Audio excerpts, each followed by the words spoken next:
आपने अक्सर जानवरों को पौधे खाते हुए देखा होगा, लेकिन क्या कभी पौधों को जानवर खाते हुए देखा है? सुनकर दिमाग घूम गया ना? ऐसा सच में होता है। इस दुनिया में ऐसे कई पौधे मौजूद हैं जो प्राणभक्षी है, खून के प्यासे हैं और जो जानवरों और कीड़ों मकोड़ों का मांस खाते हैं। लेकिन जानने वाली बात तो ये है कि ऐसा क्या हुआ कि इन पौधों ने अपने नेचुरल रिसोर्सेज को छोड़कर छोटे छोटे जानवरों और कीड़ों मकोड़ों को अपना शिकार बनाना शुरू किया। तो चलिए यह समझने के लिए वीडियो की शुरुआत करते हैं कि मांस खाने वाले पौधे किस तरह से इन्वॉल्व हुए।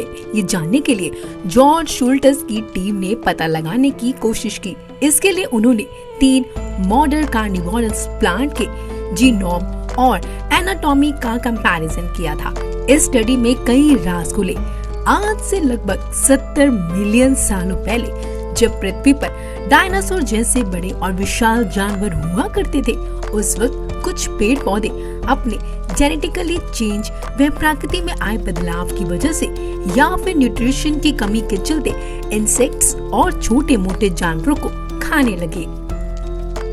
यह कुछ ऐसा ही था कि किसी खास बीमारी के चलते एक इंसान में जब पोषण तत्वों की कमी हो जाती है तो डॉक्टर उसे कुछ खास तरीके की चीजें खाने को कहते हैं जिससे वह इंसान जल्द से जल्द ठीक हो सके। समय के साथ साथ जब पर्यावरण में बदलाव आए तो जाहिर सी बात है पेड़ पौधों को भी खुद को पर्यावरण के हिसाब से अपने खाने की कमी को पूरा करना ही था और इसी वजह से पेड़ पौधों ने भी खुद को नए तरीकों में ढालने की कोशिश की। यही वजह थी कि उनकी पत्तियों और बाकी हिस्से में भी चेंजेस होते चले गए। इस प्रोसेस को पूरा होने में और प्लांट्स को पूरी तरह से कार्निवोरस होने में हजारों सालों का समय लगा। लेकिन इसी दौरान इन पौधों को बहुत सारे फायदे भी हुए क्योंकि ये पौधे बदलाव को बहुत ही अच्छी तरह से समझ चुके थे। इनको पता था कि अगर ये खुद में बदलाव नहीं लाएंगे तो शायद ही हमेशा हमेशा के लिए खत्म हो जाएंगे। इन पौधों को एनिमल्स व इंसेक्ट को खाने से नई तरह के न्यूट्रिशंस मिलने लगे जो शायद ही पहले संभव नहीं थे। इसके बाद इन पौधों ने ये बात जान ली कि हम सही रास्ते पर जा रहे हैं। वैसे तो बहुत सारे एनिमल्स ईटिंग प्लांट्स हैं जिनकी तादाद सैकड़ों में है। इस वीडियो में हम ड्रोसेरा कैम्पेनेसिस फैमिली के 3 कार्निवोरस प्लांट्स पर बात करने वाले हैं। इन तीनों ही प्लांट्स की खासियत ये है कि ये अपने शिकार पर हमला करने के लिए मोशन करते हैं, यानी ये प्लांट्स एक तरह से घात लगाकर अपने शिकार का इंतजार करते हैं। जैसे ही शिकार यानी छोटे मोटे कीड़े मकोड़े या जानवर इनके पास आते हैं तो ये पौधे तुरंत ही उन पर हमला बोल देते हैं। Number 1, Venus fly trap. Venus fly trap Carolina में पाया जाता है, ऐसी जगह जहाँ की जमीन ह्यूमिड होती है जो इन पौधों के लिए एकदम सही होती है। आपको यह जानकर बहुत ही ज्यादा हैरानी होगी कि पोकेमॉन कार्टून में इस पौधे से इंस्पायर होकर ही कैरेक्टर्स बनाए गए हैं। पेड़ पौधे किसे पसंद नहीं होते, खासकर जब वे हरे भरे और खूबसूरत होते हैं। पर शायद आपका ध्यान इस पेड़ के कांटेदार पत्तों पर नहीं गया जो कि जानवरों के लिए मौत का कुआं है। जब इस पेड़ की पत्तियां खुली होती हैं तो अक्सर इस पर कोई छोटा मोटा कीड़ा मकोड़ा या छिपकली जैसा जानवर आके बैठ जाता है। ये देखिए मधुमक्खियों की तरह दिखने वाला येलो जैकेट इस खूंखार पेड़ की कांटेदार पत्तियों पर आकर बैठता है और अब जो होगा उसे देखकर आपकी आंखों पर विश्वास नहीं होगा। एक ही झटके में ये कांटेदार पत्तियां इस जीव को जकड़ कर कैद कर लेंगी और थोड़ी ही देर में इसकी मौत हो जाएगी। देखा आपने किस तरह इस पेड़ की पत्तियों ने इस छोटे से जीव को अपनी तरफ खींचा और अपना मुंह बंद कर लिया। बेचारा येलो जैकेट तड़पता रह गया और खेल खत्म हो गया। कुछ ही देर बाद जब येलो जैकेट एक बार फिर से इन कटीली पत्तियों के पास आते हैं तो इनमें से एक पूरी तरह से अंदर फंस जाता है और साथ ही दूसरे जैकेट की गर्दन भी इन पेड़ की पत्तियों में फंस जाती है, जिसे बड़ी मुश्किल से येलो जैकेट के साथ ही छुड़ा पाते हैं। कटीली पत्तियों में फंसे हुए जैकेट को तड़पता हुआ देखकर बाहर मौजूद सारे जैकेट्स परेशान हो जाते हैं, पर ये नन्हे जीव अपने साथी को बचाने के लिए कुछ नहीं कर पाते। अब तो आपको इस बात पर अंदाजा लग ही गया होगा कि पौधे कितने ज्यादा खतरनाक हैं ये वाले। नंबर 2, सेंड्यूस।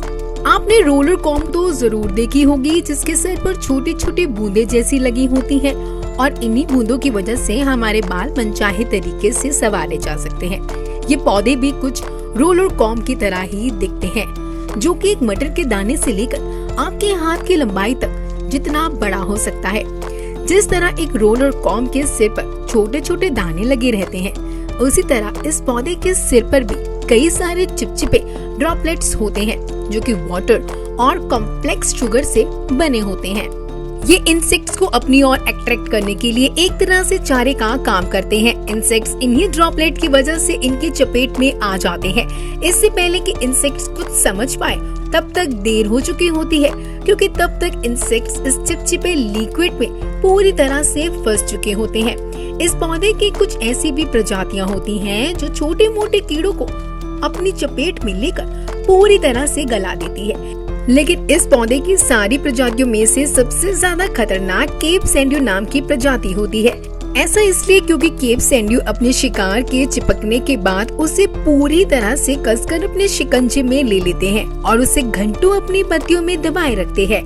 केप सैंड्यू तब तक ऐसा करते हैं जब तक कि ये अपने शिकार को पूरी तरह से निचोड़कर इनके सारे न्यूट्रिशंस चूस ना ले।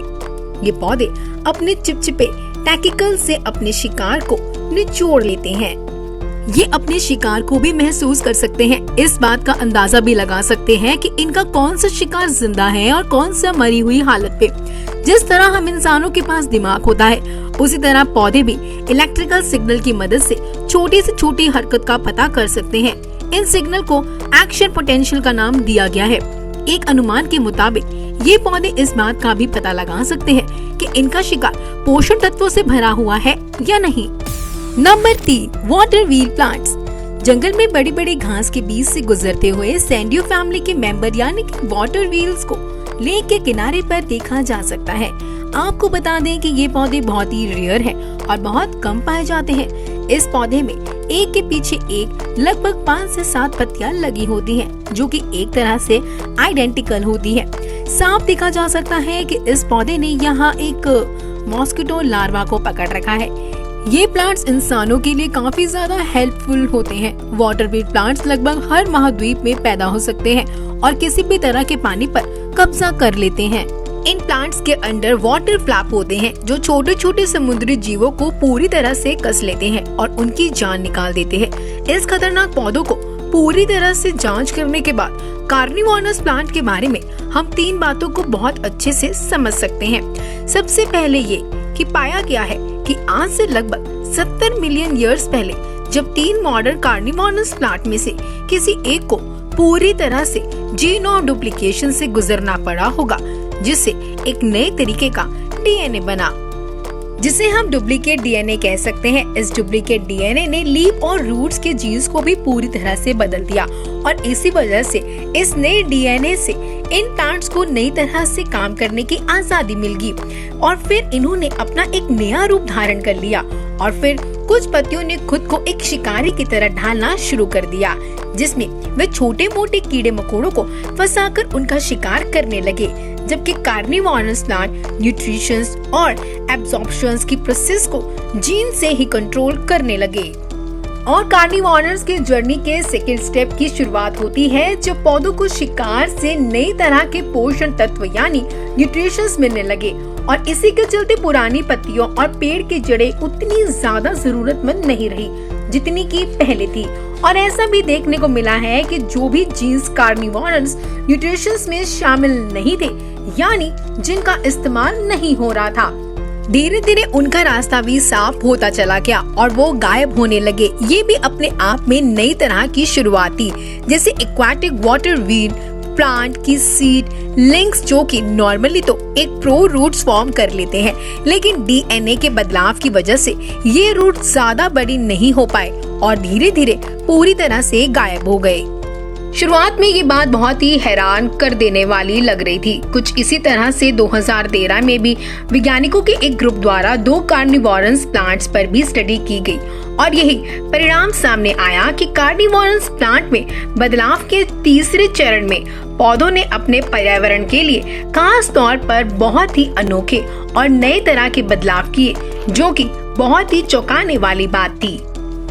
दरअसल रिसर्च में पाया गया कि जड़ें और पत्तियां एक तरह का जाल बनाने के लिए बने हैं। जड़ों के लिए जीन जो भी मिट्टी से पोषण तत्वों की तलाश और अवशोषित करने के लिए उपयोग किए जाते थे, अब उन्हें शिकार से पोषण तत्वों को बचाने और अवशोषित करने के लिए जरूरी एंजाइम्स बनाने का काम कर लिया गया है। यह होता है खुद को समय के अनुसार ढाल लेना। ज्यादातर कार्निवोरस पौधों के लीव्स और रूट में हर वो चीज आसानी से पाई जाती है जो किसी भी मांसाहारी प्राणी के लिए जरूरी है। आज की वीडियो में बस इतना ही। हम उम्मीद करते हैं कि आपको वीडियो जरूर पसंद आई होगी और हमारे चैनल की ऐसी ही वीडियोस को देखने के लिए लाइक करें, कमेंट करें एंड सब्सक्राइब करें। अब तक के लिए सिर्फ इतना ही। आपका धन्यवाद।